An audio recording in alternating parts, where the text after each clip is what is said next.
ചട്ടമ്പി എന്ന് പേര് പറഞ്ഞ നാടൻ മാസ് സിനിമകളുടെ പേര് പോലെയാണ് തോന്നുന്നത്. അപ്പോൾ ടോവിനോ വന്ന താരത്തെ എത്രത്തോളം ഇതിൽ യൂസ് ചെയ്തിട്ടുണ്ട്, അതായത് എത്ര ഫൈറ്റ്, പഞ്ച് ഡയലോഗ്, ആ രീതിയിലാണോ ടോവിനോയെ പ്രസന്റ് ചെയ്തിട്ടുള്ളത്?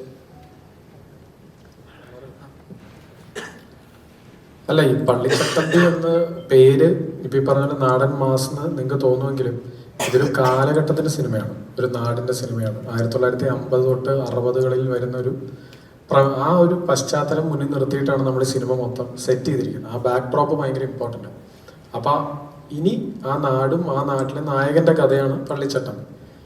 ആ പേര് എങ്ങനെ വന്നു ചേർന്നു, ഇതെല്ലാം ആക്ച്വലി സിനിമയുടെ ഭാഗമാണ്.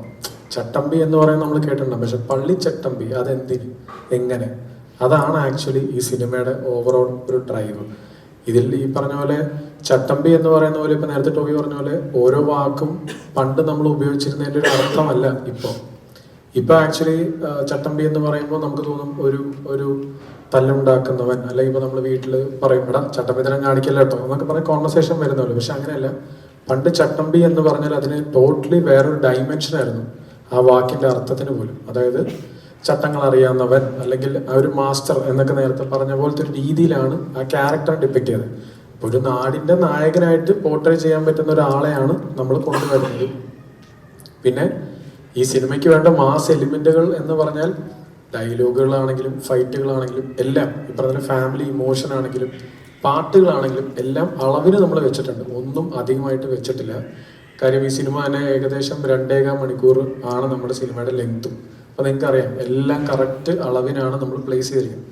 ഫൈറ്റ് ഉണ്ട്, പാട്ടുണ്ട്, റൊമാൻസ് ഉണ്ട്, ഫാമിലി ഇമോഷൻസ് ഉണ്ട്, എല്ലാം തന്നെ ഉണ്ട്. അപ്പോൾ ബാക്കിയത് നിങ്ങൾ ഇനിയിപ്പോൾ മണിക്കൂർ മാത്രമല്ലേ ഉള്ളൂ, നേരെ വന്ന് കണ്ടിട്ട് പറ.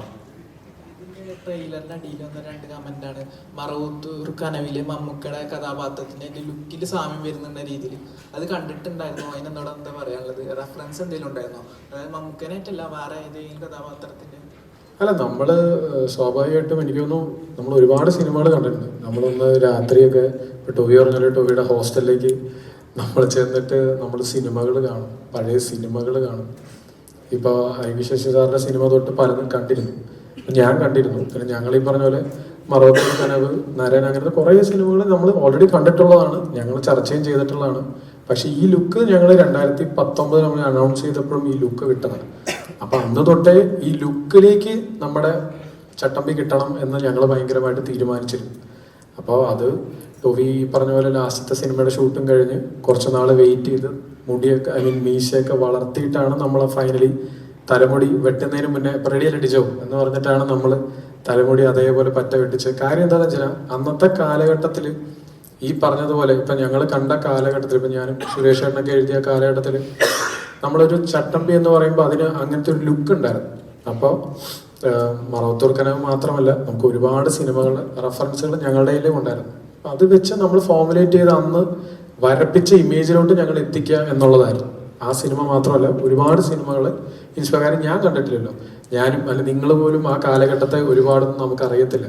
നമ്മളുടെ പേരൻസിനോട് ചോദിച്ചാൽ പോലും അവർക്കൊരു പെർട്ടിക്കുലർ, അവർ ആ സമയത്ത് ജനിച്ചിട്ടേ ഉണ്ടാവുള്ളൂ. അപ്പൊ അവർക്ക് അത്ര ക്ലാരിറ്റി ഉണ്ടാവില്ല. പിന്നെ നമ്മൾ കണ്ട സിനിമകളും ഇവരോടൊക്കെയുള്ള ചർച്ചയും സുരേഷ് ഏട്ടനുമായിട്ടൊക്കെ കോർത്തിണക്കിയിട്ടാണ് ആ ലുക്കിലേക്ക് വന്നത്. ആ സിനിമ മാത്രമല്ല, പഴയകാലം റെഫർ ചെയ്യുന്ന എല്ലാ സിനിമകളും ഞങ്ങളുടെ റെഫറൻസിലുള്ളത്.